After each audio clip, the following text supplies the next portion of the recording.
Listen, what I'm about to tell you is going to sound insane.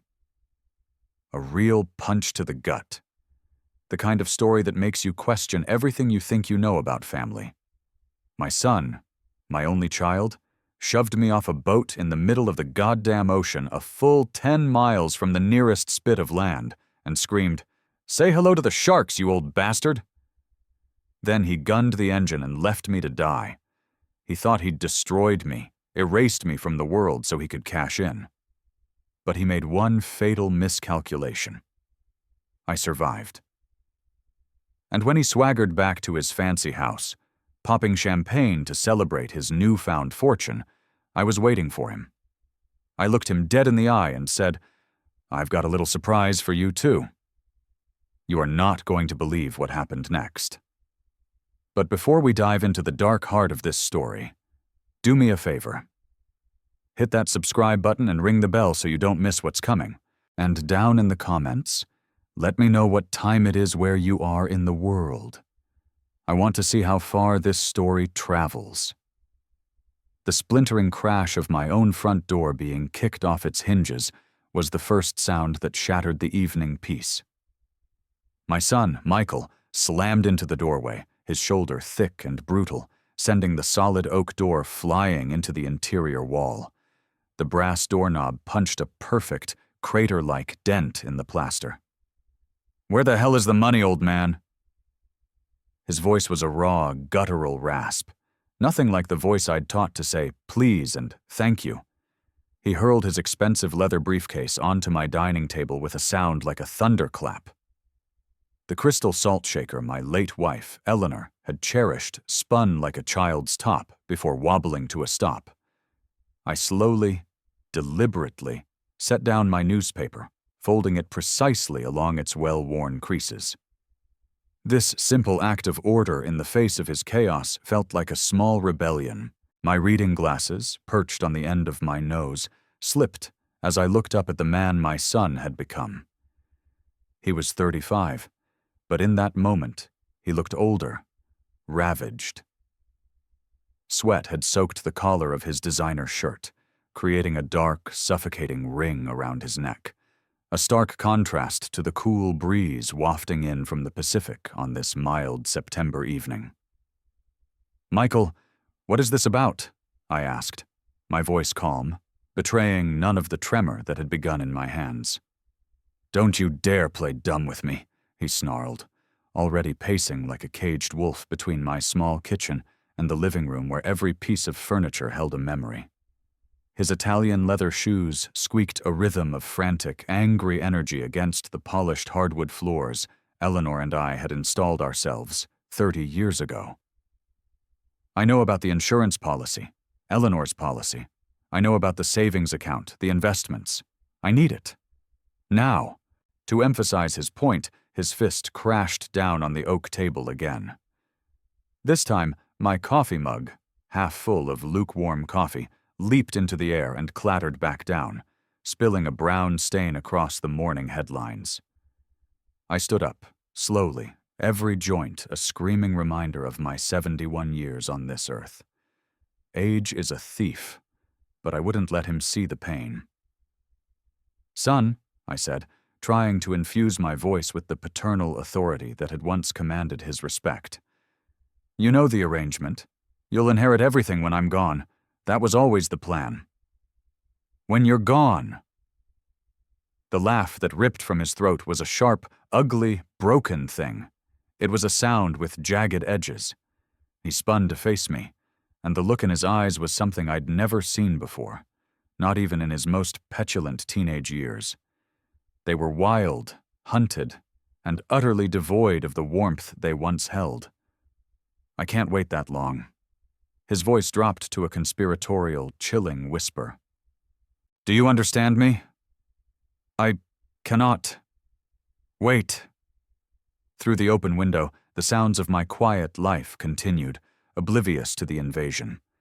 I could hear Mrs. Gable next door calling for her cat, the distant barking of a dog, the gentle hum of twilight. The ocean breeze, usually a comfort, carried the scent of salt and decay tonight. It felt cold, predatory. Michael, please, just sit down. Let's talk this through. Let me help you. Talk? He laughed again, that same horrifying sound. As if on impulse, he kicked my leather armchair, his polished shoe leaving a deep scuff on the worn leather. It was the chair Eleanor had bought me for our 40th anniversary, the one I sat in every evening to read. I've been talking for months, pleading, and what do? You sit here in this mausoleum counting your pennies, letting your son drown. The tremor in my hands was no longer subtle. It was a violent shake, not from fear, but from a profound, heart-shattering disappointment. This raging, desperate creature wasn't the 5-year-old boy I had patiently taught to ride a bicycle on this very street, holding the seat until my back ached, just to see him pedal away on his own, laughing with triumph. This wasn't the young man who had stood so proudly on his college graduation stage, the one I believed had the world at his feet. I have offered to help, I said, my voice barely a whisper now. I offered to pay for a financial advisor, for therapy. You rejected every single suggestion. Help? His voice escalated to a full-throated shout that vibrated through the small house. You mean your condescending lectures about responsibility? Your pathetic little budgets? Is that your idea of help? With a sweeping motion of his arm, he cleared my mantelpiece. Picture frames, silver, wood, and brass, went crashing to the floor. The sound of shattering glass was like the sound of my heart breaking.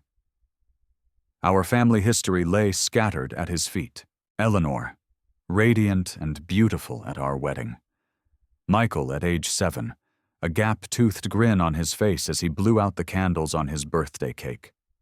A dozen Christmas mornings filled with a laughter that now seemed to belong to another lifetime. You're destroying my memories, I whispered, the words catching in my throat. Good, he spat, his chest heaving. Maybe you'll finally understand what you're doing to me. You're destroying my future. I took a tentative step toward him, trying to muster some last vestige of paternal authority, though my voice trembled with the effort. Michael, I will not give you money to feed a gambling addiction. That's not helping you. That is enabling your self-destruction. His face twisted into something reptilian, an ugly mask of pure hatred I didn't recognize. You stubborn, selfish old fool. He leaned in so close I could smell the sour stench of whiskey on his breath, a ghost of the expensive single malt I had bought him for his last birthday. You think you're going to live forever? Maybe forever is a lot sooner than you think. The words hung in the air between us, thick and poisonous as smoke. A cold dread, colder than any ocean wave, crept up my spine and coiled in my stomach. He wasn't just angry. He was threatening me. My own son was threatening my life. In that horrifying instant, he seemed to realize what he'd said, the finality of it. The mask of rage cracked, and a flicker of raw panic crossed his features. He had gone too far, and he knew it. Without another word, he snatched his briefcase from the table and bolted for the door he had just destroyed. Michael, wait, I called after him, a useless, reflexive plea. But he was already gone. His car engine roared to life in my driveway, a scream of rage and flight. Gravel spat from under his tires as he peeled out, his red taillights vanishing into the encroaching darkness. I stood in my shattered doorway, the cold night air washing over me, listening to the silence he left behind. The broken door creaked on a single hinge, and out in the bay, a foghorn sounded its long, lonely, mournful cry across the water. A week bled into the next. 7 full days passed in a vacuum of silence. Not a word from Michael. I checked my phone with a compulsive regularity that shamed me, hoping for a text, a voicemail, an email, any sign of remorse, any olive branch. The silence was an entity in itself, a living, breathing thing that was somehow more terrifying than his violent outburst. It gave my imagination too much room to roam through dark possibilities. On the following Tuesday morning, I was in my kitchen, engaged in the familiar ritual of making coffee. The same ritual I had followed every morning since Eleanor passed away. Measure the grounds, pour the water, wait for the reassuring gurgle of the machine. These simple, repetitive routines were the scaffolding that held my lonely life together. At exactly 9:03 a.m., the phone rang, its shrill cry cutting through the quiet hum of the refrigerator. Michael's name flashed on the caller ID. My hand hovered over the receiver, a battle waging within me. What if he was still furious? What if he intended to follow through on that veiled, terrifying threat? But the counter-argument was simple and absolute. He was my son. "Hello?" I said, my voice huskier than I intended. "Dad." Michael's voice was completely different. It was soft, hesitant, almost boyish. It was a voice I hadn't heard in years, a voice from before the gambling and the debt and the corrosive anger. "Dad, I need to apologize." A wave of relief, so powerful it made me dizzy, washed over me. I sank into one of my kitchen chairs, the phone pressed hard against my ear. "Michael, thank God you called. I was out of line last week, Dad. Completely and totally out of line." He paused, and I heard him take a deep, shuddering breath, as if gathering the courage to continue. "I said things I didn't mean. Things that scared the hell out of me after I said them." "Son, we all say things we regret when we're angry," I said, my heart swelling with a desperate, foolish hope. "No, Dad. This was different. What I said was unforgivable. But maybe I could try to make it up to you." My coffee sat on the counter, forgotten, a column of steam rising from it like a ghost. I listened to my son's voice, dissecting every syllable, searching for any trace of the rage that had consumed him just a week prior. Instead, I found something I thought had been lost forever: vulnerability. "How?" I asked, my voice still cautious. "How do you want to make it up to me?" "Remember when I was a kid?" he started, his voice warming with the memory. "How we used to go fishing every summer, out on Clear Lake? You taught me how to cast, how to be patient, how to just appreciate the quiet." A genuine smile tugged at the corners of my mouth, for the first time in what felt like an eternity. I did remember. I remembered an 8-year-old Michael, his face alight with pure joy as he reeled in his very first sunfish. I remembered Eleanor packing us sandwiches and a thermos of lemonade, reminding me to be patient with his endless stream of questions. "Those were good times," I said softly, the memories a warm balm on a fresh wound. "I was thinking, maybe we could go fishing tomorrow, just like the old days. I know it's incredibly short notice, but I thought maybe the ocean this time. You always said you wanted to try deep-sea fishing." A tiny flicker of something, not quite suspicion, but a detached awareness, pricked at me. Michael hadn't shown any interest in fishing since he was a teenager. As an adult, he'd always been too busy, too important, his life moving at a pace too frantic for the slow, meditative rhythm of casting and waiting. But then, Eleanor's voice echoed in the chambers of my memory, as clear as if she were standing beside me. "Give him another chance, Silas. He's still your boy underneath all that mess." "The ocean sounds wonderful," I heard myself say, the words tumbling out before my cautious brain could stop them.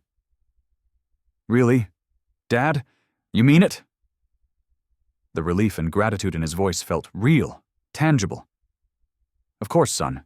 I'm your father. I thought you wouldn't want to see me again. After everything." "Never, Michael. You're all the family I have left." His words were a warmth that spread through my chest, more potent than the morning sunshine streaming through my kitchen window. I glanced outside. Mrs. Gable was walking her terrier, a perfect picture of the mundane, comforting normalcy that I hoped was finally returning to my life. "What time should I be ready?" I asked, already feeling a flutter of excitement. "Dawn, if you can manage it. The big ones bite better in the morning light. We'll need to go pretty far out to find the good spots." "How far out?" 10, maybe 15 miles, where the legends live. I made a mental note to check my old fishing gear, to buy some new, heavier tackle suitable for the ocean. It had been years, decades even, since I'd cast a line into anything but the calm, predictable waters of Clear Lake. "I'll be ready," I promised. "Thanks, Dad," he said, his voice thick with emotion. This means everything to me." After we hung up, I stood in my silent kitchen for a long moment, watching the steam curl and dissipate from my abandoned coffee. Hope is a dangerous and powerful drug. I let myself believe that tomorrow I would get my son back. Tomorrow we would begin the slow, difficult work of rebuilding what his anger and desperation had shattered. I picked up my cold mug, walked to the window, and looked out at the distant, shimmering line of the Pacific. Somewhere out there, under miles of blue water, the fish were waiting. And so was a second chance. The little brass bell above the door of Gus's Bait and Tackle chimed merrily as I entered, a sound that had been a constant in my life for 40 years. The air inside was thick with a familiar, comforting perfume, a blend of briny-cured bait, vulcanized rubber from the stacks of waders, and the faint metallic scent of sharpened hooks. It was the smell of possibility. Gus Mendoza looked up from behind a counter cluttered with brightly colored lures. His face was a roadmap of a life spent in the sun and salt spray. "Silas Hayes, haven't seen you in a dog's age. Going after those largemouth at the lake again?" "Actually, Gus, I need something different today," I said, pulling out the small list I'd scribbled down at breakfast. "Ocean fishing. Deep water." Gus's eyebrows shot up, a look of genuine surprise creasing his weathered face. "The big blue? Well, that's a change of pace for you. What's the special occasion?"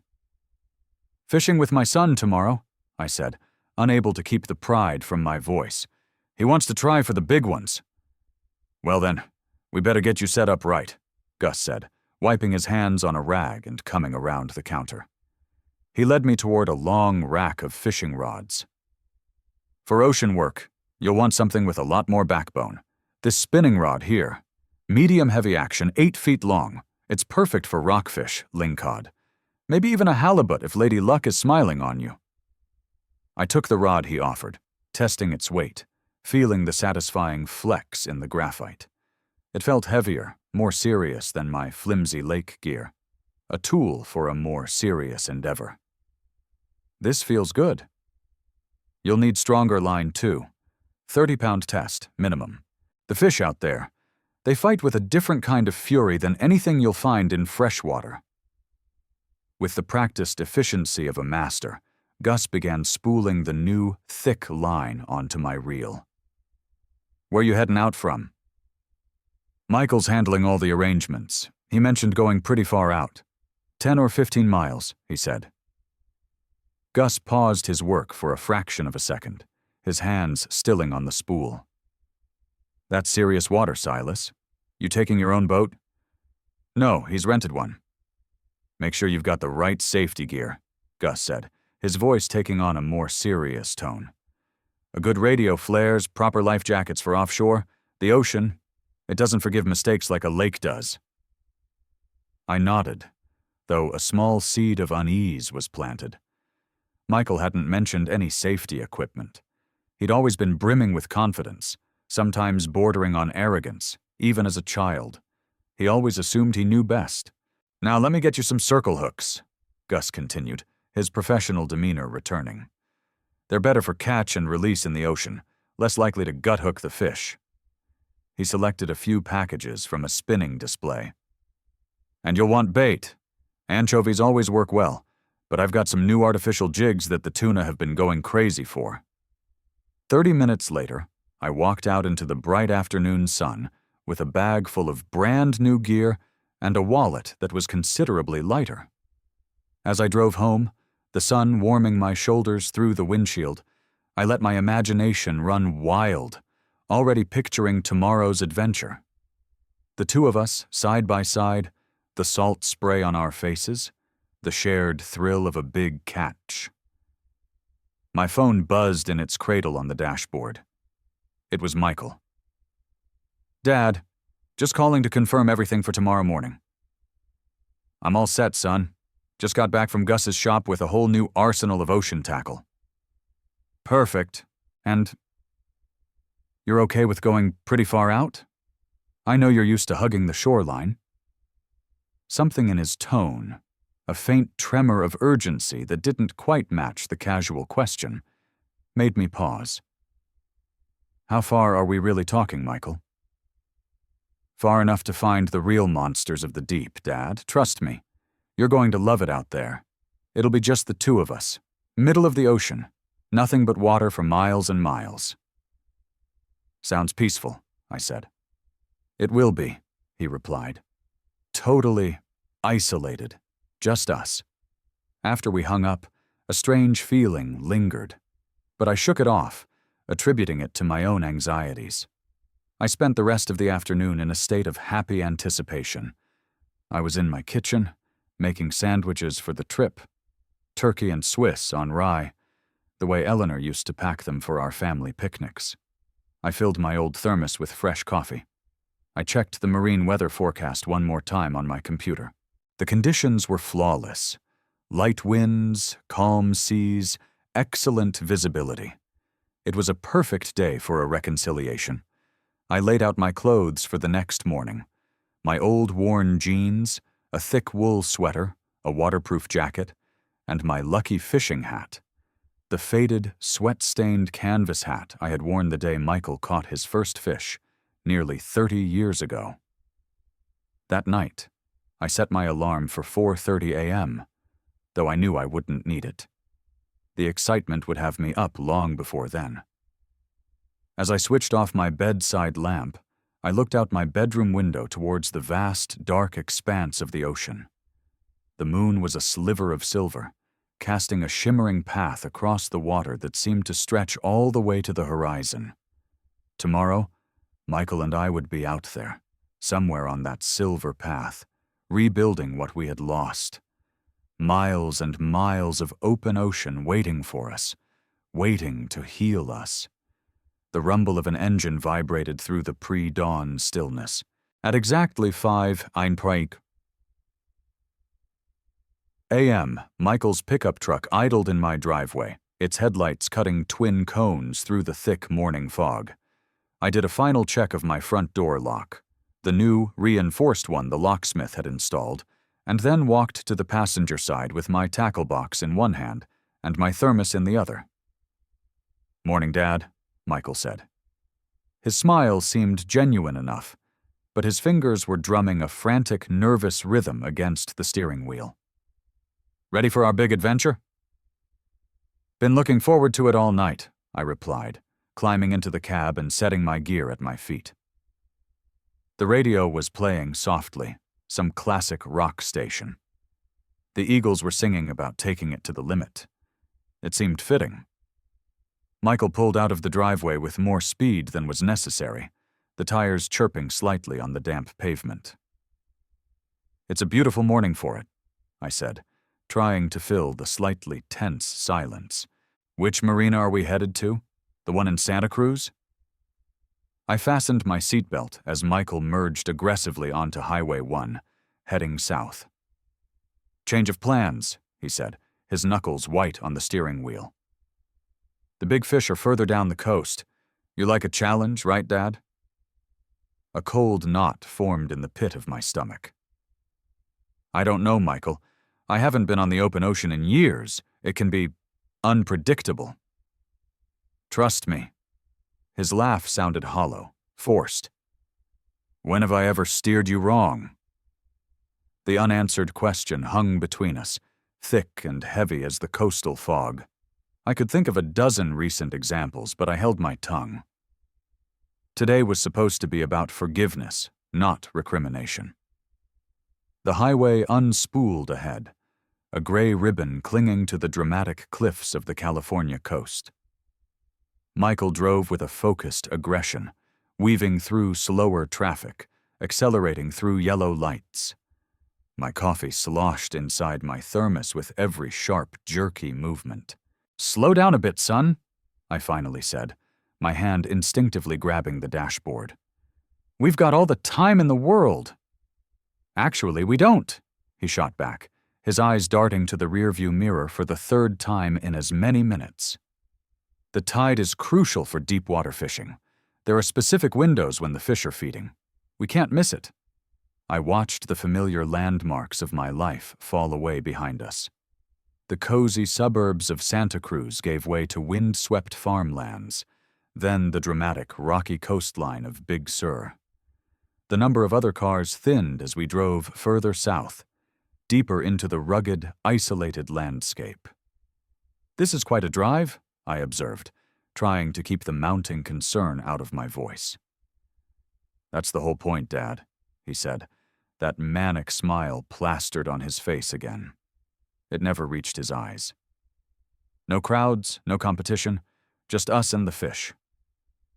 He glanced at me. "You'll love it out there, Dad. It'll be completely silent, totally isolated. Just the two of us, surrounded by nothing but water for miles." His words should have sounded like a promise of peace. Instead, they echoed the unsettling phrase from his phone call, and this time, they made my chest tighten with a nameless dread. Eleanor's voice whispered in my memory again. "Give him another chance, Silas." I tried to hold on to it, to the hope she represented. But as I studied Michael's profile, his jaw clenched tight, his eyes fixed on the road ahead with a laser-like intensity, I had to wonder if the boy I loved was still in there somewhere, or if he had been consumed entirely by the desperate man at the wheel. To our right, the Pacific stretched to the edge of the world. The morning sun was beginning to burn through the fog, revealing whitecaps dancing on an ocean of deep, intimidating blue. It was breathtakingly beautiful, but it was a raw, unforgiving beauty. I remembered the one and only time I'd been deep-sea fishing before, decades ago, with a friend. I remembered the profound sense of smallness, the disorienting feeling of being surrounded by a vast, powerful emptiness once the land disappeared completely from view. "Exactly how far out are we planning to go?" I asked, the knot in my stomach tightening. Michael glanced at his GPS, then back at the road. "Far enough," he said, his voice strangely flat. "Far enough to find what we're looking for." An hour later, Michael pulled into a remote, nearly deserted marina I'd never seen before. A handful of rusty fishing trawlers and a few lonely sailboats bobbed in their slips. Gulls wheeled overhead, their mournful cries echoing in the still air. He cut the engine. In the sudden, profound silence, I could hear my own heart beating a frantic, unsteady rhythm against my ribs, a counterpoint to the gentle slap of water against the hulls. The gulls shrieked as I stepped out of the truck, my legs stiff and unsteady. This marina felt different from the bustling, cheerful ones up north. It felt forgotten. A place for endings, not beginnings. Michael moved with a strange, methodical purpose, unloading our gear from the truck bed without a word. "This way, Dad. Slip 12. I followed him down the weathered, creaking wooden dock, carrying my tackle box and thermos, which now felt foolishly domestic. The boat he had rented was larger than I had anticipated, an 18-foot center console with a powerful outboard motor. It was a serious boat, built for speed and distance. "You know how to operate a vessel this size?" I asked, setting my gear down carefully on the dock. "Took a boating safety course last month," he said, not looking at me. He was busy checking the fuel gauge, fiddling with the controls on the console. "Everything's in perfect working order." He seemed transformed here, infused with a chilling competence. This wasn't the spontaneous outing he'd made it sound like. This was a mission. He had planned this, every single detail. I watched him check the safety gear. Life jackets, a flare gun, the marine radio, all the equipment Gus had mentioned. He was just ticking boxes, performing a hollow pantomime of safety. "Hop in, Dad," he said, his voice cheerful, but his eyes were like cold, flat stones. "Let's get going. The fish are waiting." The boat rocked as I climbed aboard, my stomach churning. Michael cast off the dock lines with a swift, practiced efficiency that spoke of recent experience. He turned the key. The motor roared to life, a deep, predatory growl that sent vibrations through the fiberglass hull and up into my bones. "Here we go," Michael called over the engine's noise, a wide, empty smile on his face. We motored slowly out of the marina's protected cove and into the open ocean. There were no other boats in sight, no weekend fishermen, no families enjoying the sun. We were utterly alone. Michael steered us steadily out to sea, pointing the bow directly at the featureless horizon. The small marina quickly shrank behind us. Then the cliffs, the hills, the entire coastline began to diminish, melting into a thin, hazy line. I tried to keep track of our progress, to mark our position against the fading land, but it was a fool's errand. Out here, with no reference points, distance and time became fluid, meaningless concepts. "This is getting pretty far out, isn't it?" I shouted over the wind and the roar of the engine. "Not nearly far enough," he shouted back, his eyes glued to the GPS screen on the console. "The really good spots are way out there, where no one else goes." The last vestiges of the California coastline, that thin brown line on the horizon, finally vanished completely. We were now a tiny, insignificant speck in the center of an enormous empty blue canvas. I gripped the boat's gunwale as we began to hit larger ocean swells, the boat rising and falling on the undulating water. A cold spray misted over the bow, chilling my face. "Maybe we should stop here, Michael," I yelled. "This looks like a good spot." He glanced at the GPS, then shook his head, that terrifying, empty smile returning. "Trust me, Dad. I know exactly what I'm doing."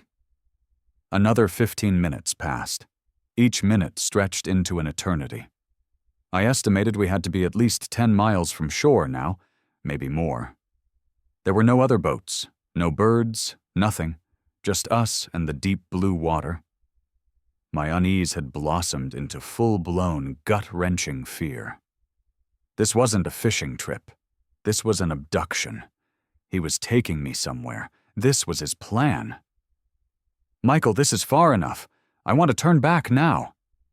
My voice was sharp, a command, but it was lost in the vastness of the sea. "Just a little further," he insisted, his voice eerily calm. "We need to get to the edge of the Monterey Canyon. It's an underwater abyss. That's where the real monsters hunt." But when I looked at his face, I saw a truth that chilled me to the marrow of my bones. He wasn't looking at the GPS to find fish. He was looking for a specific coordinate, a specific point on the map where no one would see and no one would hear. Finally, what seemed like a lifetime later, he reached his destination. He cut the engine. The sudden, absolute silence was deafening. It crashed down on us, broken only by the sound of the waves lapping gently against the hull. We floated in the middle of nowhere. We were completely, utterly, and terrifyingly alone, farther from help, from land, from life, than I had ever been. "Now what?" I asked, my voice a dry croak. Michael reached for the fishing rods, and the smile that spread across his face was no longer just empty. It was cold, predatory, and triumphant. He had me right where he wanted me. "Time to set up the rods," Michael announced, his voice a grotesque parody of cheerful enthusiasm. You take the tackle box, Dad. Organize the lures like you always taught me. Get everything perfect. My hands felt like blocks of ice as I knelt in the bow of the boat. With movements that felt slow and clumsy, I opened my new tackle box. The brightly colored lures gleamed in the harsh midday sun. Spoons, jigs, and spinners I had picked out with Gus just the day before. They looked like cheap toys now, props in a terrifying play. My world had narrowed to this small, rocking boat in the middle of a vast, indifferent ocean. As I fumbled with a silver jig, a memory surfaced, a desperate attempt to find the boy I knew inside the monster standing behind me. "Remember that first fish you ever caught?" I asked, my voice trembling slightly. "That little sunfish at Clear Lake? You were so proud you wouldn't let your mother cook it. You wanted to keep it as a pet." "I remember everything, Dad." Michael's voice came from directly behind me, low and menacing.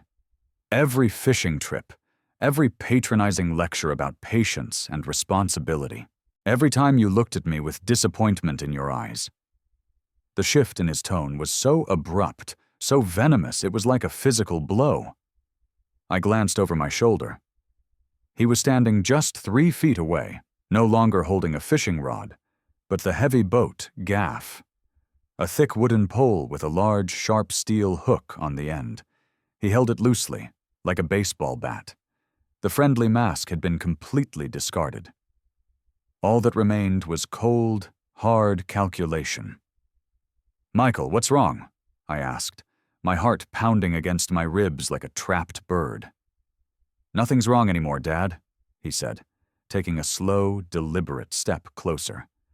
"In fact, everything is about to be absolutely perfect." The boat rocked gently on the swells. 10 miles from shore. No other boats in sight. Just a father and son, alone on the endless, empty Pacific. It was the perfect crime scene. His mind was made up. I could see the finality of his decision in the deadness of his eyes. "I've been thinking about our conversation last week," he said, his voice a low growl. He was circling behind me now, a predator stalking its prey. "About my inheritance. Son, we can talk about this. Whatever trouble you're in, we can fix it to—" It happened faster than I could have imagined. I never saw the gaff swing, but I felt the brutal concussive impact against my back. The world exploded in a starburst of pain and then tilted sideways. The air was ripped from my lungs as I tumbled backward over the boat's low gunwale. My tackle box flew open, its contents, those bright, hopeful lures, scattering across the blue water like cheap confetti. Then, the cold. A shocking, breath-stealing cold that engulfed me completely. I hit the water and plunged into the dark depths, the pressure building in my ears. I flailed, my survival instincts kicking in, and fought my way back to the surface. I broke through, gasping, my throat burning as I inhaled a lungful of salt water. The boat was 10 feet away. Michael was standing at the rail, looking down at me not with anger, but with a look of detached, serene satisfaction. He looked like a scientist observing a successful experiment. "Michael, help me!" I screamed, the words raw and ragged. "Can't do that, old man," he said, his voice carrying clearly across the water, calm and conversational. "In fact, I really hope there are sharks out here. That would make this even more perfect. The insurance company pays double for accidental death, you know." The betrayal hit me harder than the cold water, harder than the blow to my back. It was a physical pain in my chest, a crushing weight that was worse than the ocean trying to drag me down. This wasn't an argument that had gotten out of hand.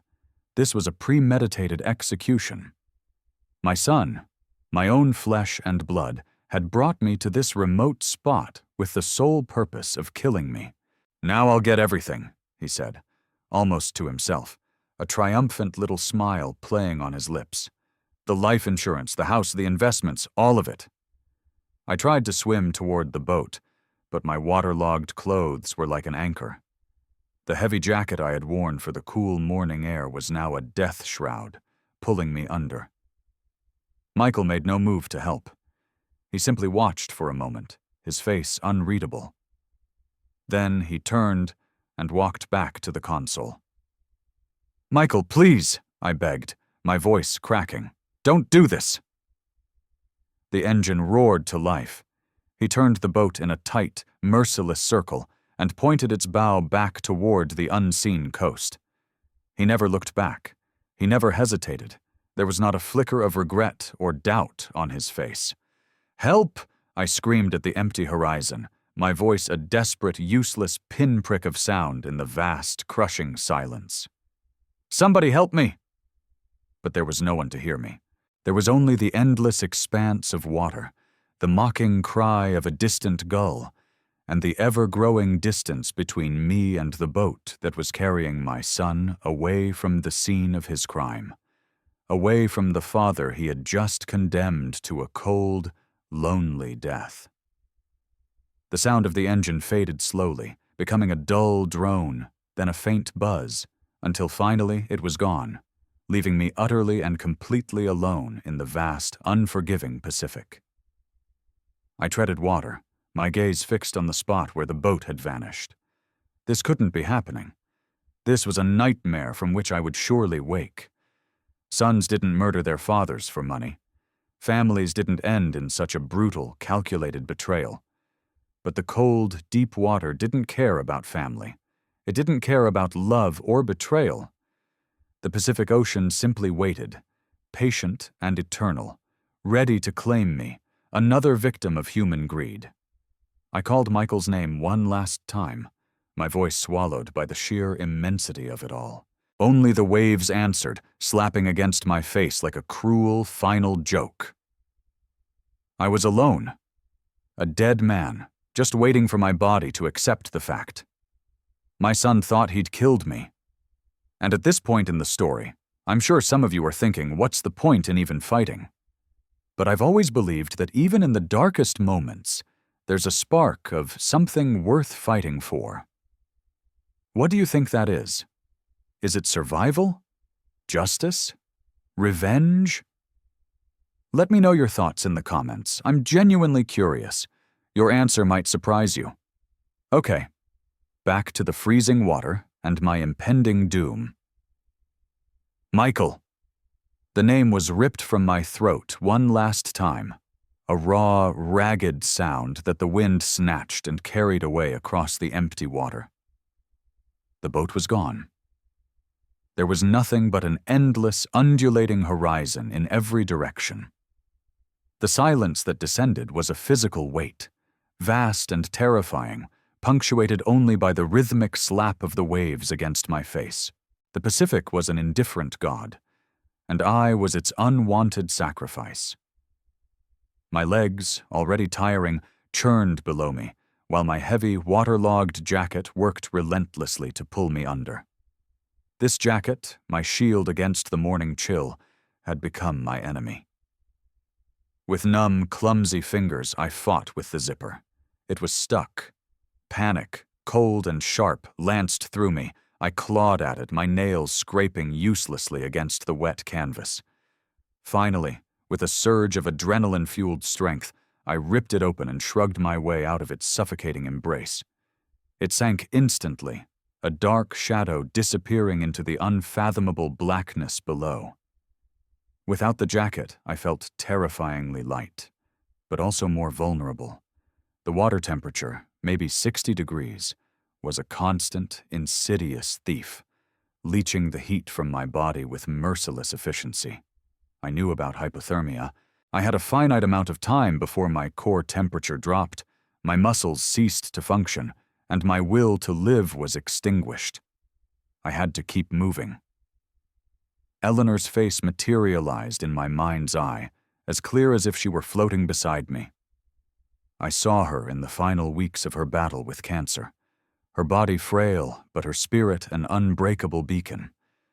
She'd gripped my hand, her voice a reedy whisper, and said, "Never give up, Silas. Ever. No matter how impossible it seems, there's always a reason to fight. Promise me." Her courage had been the bedrock of our family. Now it had to be mine. My legs were beginning to cramp, the muscles screaming in protest. I forced myself to stop kicking, to conserve what little energy I had left. I rolled onto my back, letting the ocean's swell carry me, my eyes scanning the horizon in a desperate 360-degree sweep. Nothing.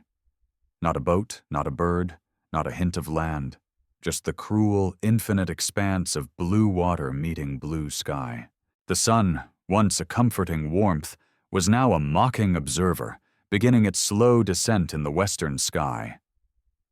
How long had I been out here? An hour? 2? 3? Time had lost all meaning, stretching and contracting in the disorienting dance of survival. "Someone will come," I whispered to the waves, the salt crusting on my lips. "A fisherman, a Coast Guard patrol. Someone has to come." But doubt, as cold and persistent as the water itself, seeped into the cracks of my hope. Michael had chosen this spot with a terrifying precision, far from shipping lanes, far from the usual fishing grounds. He had planned my death as meticulously as an architect designs a building. The thought was a fresh stab of pain, sharper than the cold. I had raised him. I had taught him to fish on a placid, safe lake. I had helped him with his homework, cheered at his baseball games, beamed with pride at his graduation, and he had repaid a lifetime of love with this calculated, cold-blooded act of attempted murder, all for money. "I won't give you the satisfaction," I said aloud, my voice surprisingly strong against the vastness. It was a vow. "I am going to live, Michael. I am going to live, and I am going to see you face justice for this." The memory of Eleanor, of my promise to her, surged through me, a wave of warmth against the encroaching cold. She had fought impossible odds without a single complaint. She had never surrendered. I could do the same. I was a survivor. I began to move again, a slow, rhythmic treading of the water, a steady paddling with my hands, anything to keep my blood circulating, to fight off the deadly lethargy of the cold. The Pacific was a giant, but I was still alive. I was still fighting. In the distance, I could just make out the sound of the surf, a low, rumbling thunder carried on the wind. It was the sound of the California coastline, miles away, so impossibly far it might as well have been the moon. But it was proof that land existed. That salvation was not just a figment of my imagination. And so I kept moving. I kept fighting. For Eleanor. For the grandchildren who deserved to know their grandfather. For myself. I would not let my story end here, alone, in a watery grave chosen by my son. And then I saw it. At first, I thought my mind was playing tricks on me, a cruel mirage born of desperation and encroaching hypothermia. A tiny speck on the western horizon, dark against the sky that was beginning to blush with the colors of sunset. I squinted, my saltwater-strained eyes watering, willing it to be real. The speck grew larger. It wasn't a hallucination. It was a boat. And then I heard it. A faint thumping sound drifting across the water. A sound that was completely out of place in this wilderness of waves. It was the unmistakable, pulsating beat of music.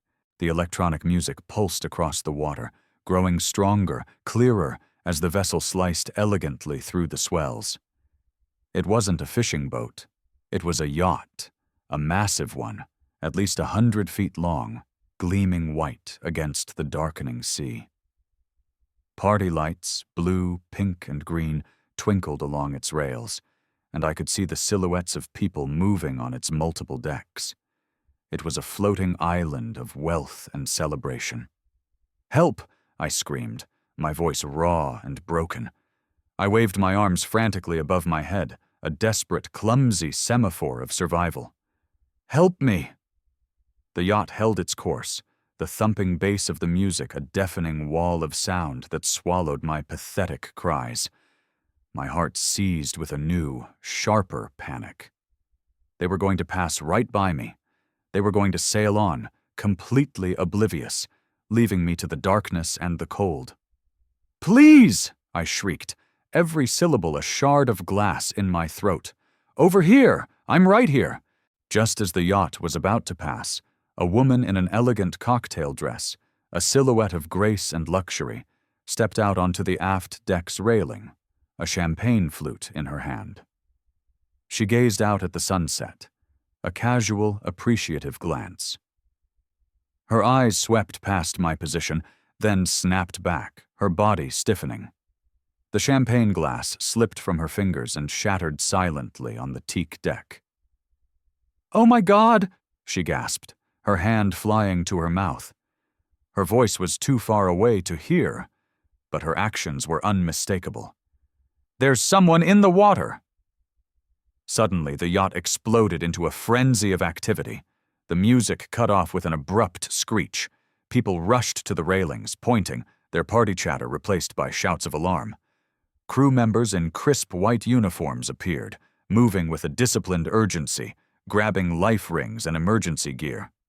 "Throw the life ring!" A man's voice boomed across the water, clear and authoritative.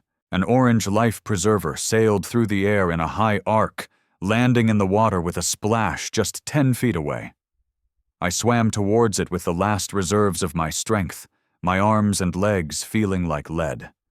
My numb fingers could barely close around the rough rope, but I held on as if it were the hand of God himself. "Hold on. We're coming to get you." A small, inflatable rescue boat was being lowered from the yacht's side with a whir of machinery. 2 crew members jumped in and sped towards me, their faces grim with professional focus. "Sir, can you hear me?" one of them called as they drew alongside. "You're safe now. We've got you." Strong, capable hands hauled me from the water's brutal embrace and into the rescue boat. I collapsed onto the rubber floor, a heap of shivering, gasping misery. My body convulsed uncontrollably. Water streamed from my sodden clothes. Everything hurt. My muscles, my lungs, my heart, especially my heart.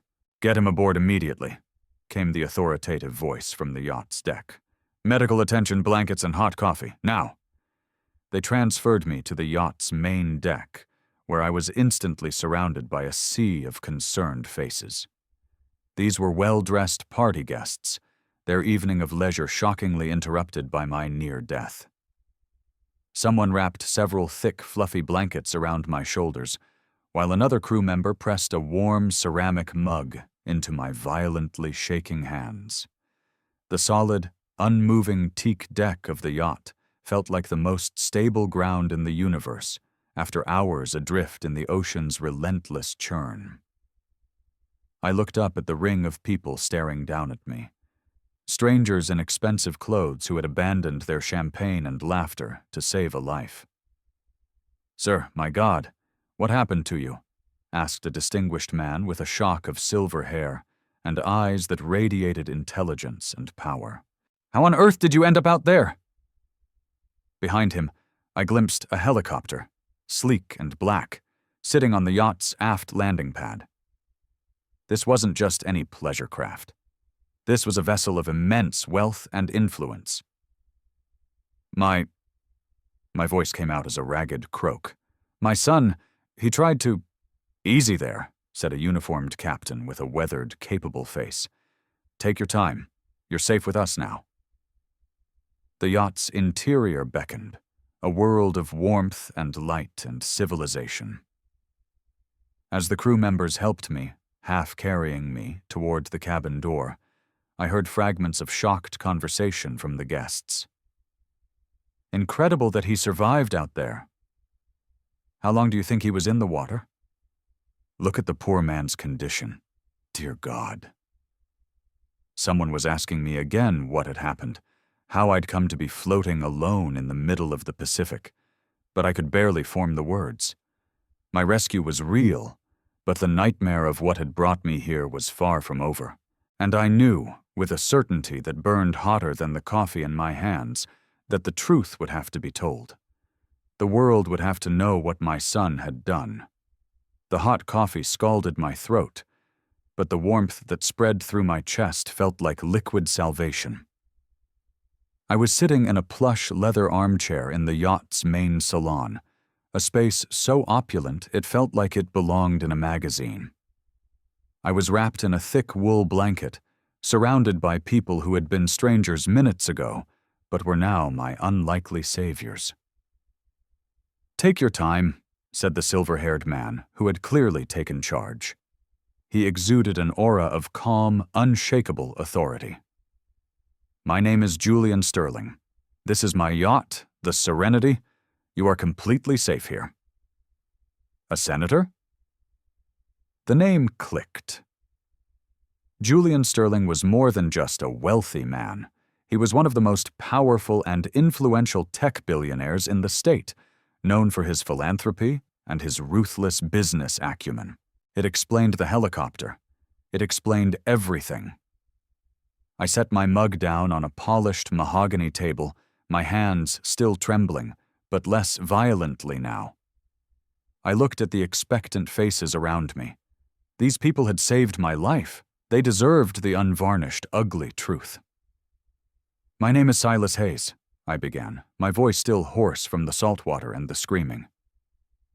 "This morning, I went on a fishing trip with my son, Michael." "Where is your son now, Mr. Hayes?" asked the captain, a man named Thorne, who was already looking at a nautical chart spread on a large table. "Is he still out there? Did his boat capsize?" The words were heavy, each one a stone I had to lift and place into the shocked silence of the room. "He pushed me overboard," I said, my voice cracking on the last word. "He left me there to die." A collective gasp echoed through the salon. Several of the women covered their mouths in horror. Julian Sterling's expression, previously one of compassionate concern, hardened into a mask of cold fury. "Your own son," he said, his voice low and dangerous. It wasn't a question. "Your own son attempted to murder you. He's buried in gambling debts, failed investments. He's desperate," I explained, the story pouring out of me now. "He took me 10 miles from shore so no one would see." I took a shaky breath, the memory still raw. "He said he hoped the sharks would get me. He said now he would finally get my inheritance." "This is monstrous," exclaimed one of the female guests, her face pale with shock. "What kind of animal does that to their own father?" Sterling turned to Captain Thorne, his transformation from gracious host to decisive commander now complete. "Captain, get the Coast Guard on the radio, and get me a direct line to the San Francisco Police Department. We have an attempted murder to report, and we have a perpetrator to apprehend. Immediately." Captain Thorne was already moving toward his communication equipment. "Sir," he said, turning back to me, "do you know where your son might be heading?" "Home," I said without hesitation. "Back to San Francisco. He lives in Pacific Heights." I gave them Michael's full address, watching as this team of powerful strangers mobilized with a chilling efficiency. This was a world my son could never have imagined coming up against. "Julian," Captain Thorne reported a few minutes later, "I can have the helicopter airborne in 15 minutes. I'll coordinate directly with SFPD to have units in place for an immediate arrest." Sterling turned back to me, his sharp, intelligent eyes boring into mine. This was personal for him now. "Mr. Hayes, I give you my word. This will not go unpunished. We will get you home, and we will get justice." The yacht's helicopter pilot, a young woman with a calm, professional demeanor, appeared in the doorway, already dressed in her flight suit. "Sir, the aircraft is prepped for immediate departure. I've loaded a medical kit for the passenger." "I can't believe this," one of the guests murmured to another. "A betrayal this cruel, within a family." "It happens more often than you'd think," Sterling replied grimly, his gaze never leaving my face. Money and desperation corrupt people in ways that can be shocking, but this particular criminal made a fatal error. He picked the wrong victim to abandon at sea. They helped me to my feet, my legs still weak and unsteady.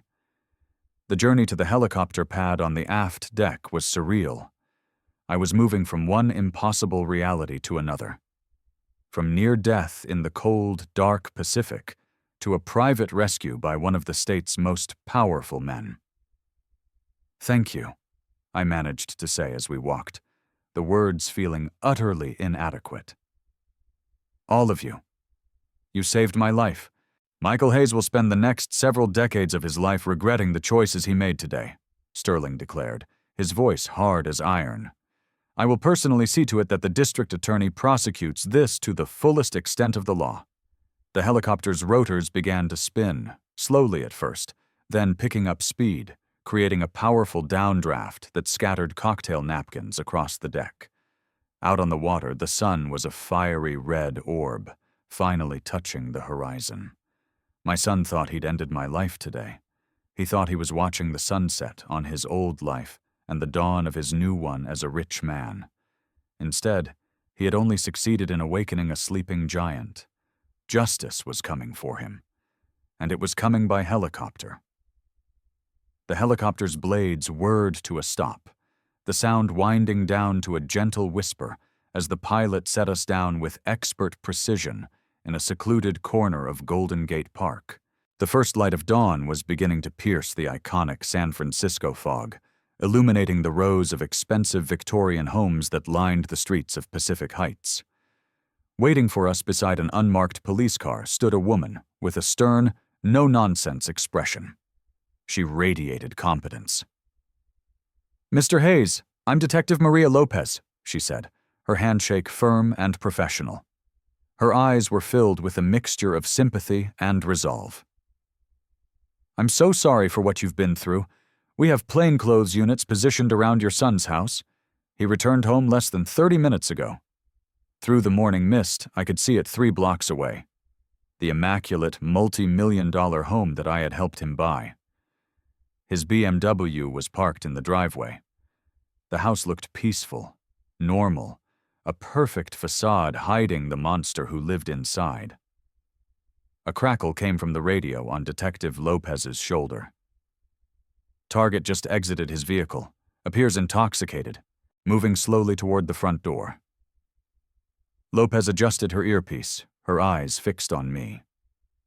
"All units hold position," she commanded. She looked at me. "Mr. Sterling informed me of your request. Are you sure you want to be the one to confront him?" "I'm sure," I said, my voice steady. We walked silently through the quiet, upscale neighborhood. The grand houses stood like silent, stone-faced witnesses to the justice that was about to unfold.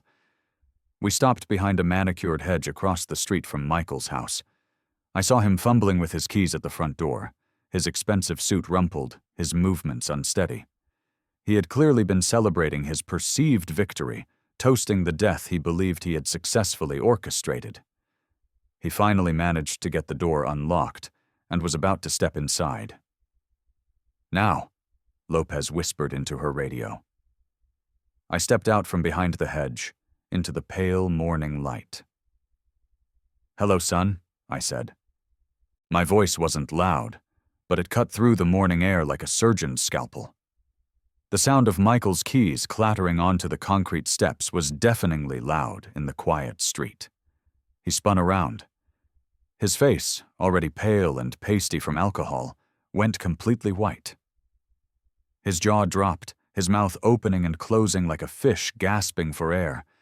His eyes were wide with a kind of primal terror I had never seen and hope to never see again. It was the look of a man seeing a ghost. For a long, frozen moment, neither of us moved. He just stared, his mind clearly unable to process the impossible sight of me standing before him, alive. "How?" The word came out as a strangled, disbelieving whisper. "You can't. You're dead. You were supposed to die." "The ocean had other plans for me," I said, my voice remaining calm, controlled, devoid of the rage that I had every right to feel. After everything I had endured, this moment felt strangely, serenely peaceful. I told you I had a surprise for you too, Michael. No, this can't be happening, he stammered, his eyes darting around wildly as if looking for an escape that didn't exist. You drowned. I watched you go under the waves. On cue, as if from the very shadows, uniformed police officers emerged from their concealed positions, surrounding the property with a quiet, lethal efficiency. Detective Lopez stepped forward, her handcuffs glinting in the morning light. Michael Hayes, she said, her voice carrying the absolute, unshakable weight of the law. You are under arrest for the attempted murder of your father, Silas Hayes. Michael's legs seemed to give out from under him. He collapsed backward against his own front door, the expensive polished wood offering no support for the weight of his sins. He slid down into a sitting position on his doormat, his head in his hands. This isn't real, he sobbed. This can't be real. Wickham? The ocean brought me back, Michael, I said, watching as two officers gently but firmly pulled him to his feet and secured the handcuffs behind his back. But it was justice that brought me home. As they guided him, stumbling and incoherent, toward a waiting police car, he looked back at me one last time, his eyes wide with a desperate, childish plea. Dad, I didn't mean to. Yes, I said, meeting his gaze without flinching. You did. I paused, and the words that came next surprised even me. But I forgive you anyway. The police car door closed with a heavy, final thud. Michael's face was pressed against the window, a mask of anguish and disbelief as they drove him away. He was disappearing around the corner, heading toward the inevitable consequences that would define the rest of his miserable life. Detective Lopez approached with a clipboard and some paperwork, but I wasn't looking at her. I was looking at the empty street, feeling not triumph, not hatred, not even satisfaction. Just a profound, quiet sadness and the first fragile rays of a new day. The brilliant September sunshine warmed the granite courthouse steps as I walked out into the fresh air. 3 months had passed since that horrifying day on the ocean. Thanks to Julian Sterling's considerable influence and the mountain of incontrovertible evidence, the legal system had moved with a speed that was nothing short of miraculous. 20 years for attempted murder, Judge Morrison had announced just moments before, her gavel striking the sound block with an echoing finality that resonated through the packed courtroom. This court finds this level of familial betrayal to be particularly heinous and sentences the defendant accordingly. Michael had sat slumped at the defendant's table, a ghost in a prison jumpsuit. His high-priced lawyer had been powerless. Michael's wife had already filed for divorce, taking their 2 young children and disappearing, rightfully wanting to sever all ties to the man he had become. The gambling debts had already consumed everything else. Outside, a swarm of reporters gathered, shouting questions and shoving microphones in my face. I ignored them and kept walking. Justice had been served. There was nothing more to say. That afternoon, I met with my financial advisor. I signed the papers to cash out my life insurance policy, the very policy Michael had tried to kill me for, and liquidate half of my savings. All of it went into 2 trust funds for my grandchildren. Their futures would not be another casualty of their father's monstrous choices. They deserved a better legacy. That's a remarkably generous thing to do, Silas, Julian observed a week later. We were on the Serenity, anchored in a quiet cove off the coast. These monthly fishing trips had become a new tradition, a friendship forged in the crucible of crisis, but sustained by a genuine mutual respect. Eleanor always used to say that children should never be forced to pay for their parents' mistakes, I said, casting my line into the same deep blue Pacific waters that had nearly claimed my life. Besides, I have more than enough. What does one old man need with all that money? We fished for a while in comfortable silence, two men from different worlds who had found an unlikely and profound friendship. Julian's power had ensured swift justice, but our relationship had evolved far beyond that. We talked about books, about life, about the strange and unpredictable currents that shape our destinies. "Any regrets about taking on the volunteer work?" he asked, reeling in his line to check the bait. "Not a single one," I replied with a smile. 3 days a week, I now worked with the Coast Guard Auxiliary, helping to train new ocean rescue volunteers. I shared my story, my experience, my hard-won knowledge of survival. Turning my trauma into a tool that could help save others felt right. It felt purposeful. The ocean that had tried to take my life was now the source of my new mission. "Eleanor would approve," I continued, watching a pelican dive for a fish in the distance. "She always believed that suffering was meaningless unless you could use it to help someone else." Michael's letters from prison still sat in a small, unopened pile in my desk drawer at home. Perhaps one day I would read them. Perhaps one day I might even visit him. Forgiveness, I was learning, was a journey, not a destination. As the sun began to touch the horizon, painting the sky and sea in breathtaking shades of gold and crimson, Julian and I packed up our gear. It was another peaceful, perfect day on the water. This ocean, which had once been the theater for my near murder, had now become a place of solace, friendship, and healing. I took my wallet out and looked at the worn photograph of Eleanor I always carried. Her smile was as bright and loving as the day we married. I knew she would be proud of how this story ended. Not with bitterness and revenge, but with justice, generosity, and a brand new purpose. The yacht turned back toward the shore, carrying two friends who understood something essential about life. That sometimes the most horrific betrayals can lead to the most meaningful connections, and the deepest wounds can teach us how to truly live. Justice had been served. My life was not over. In many ways, it was just beginning.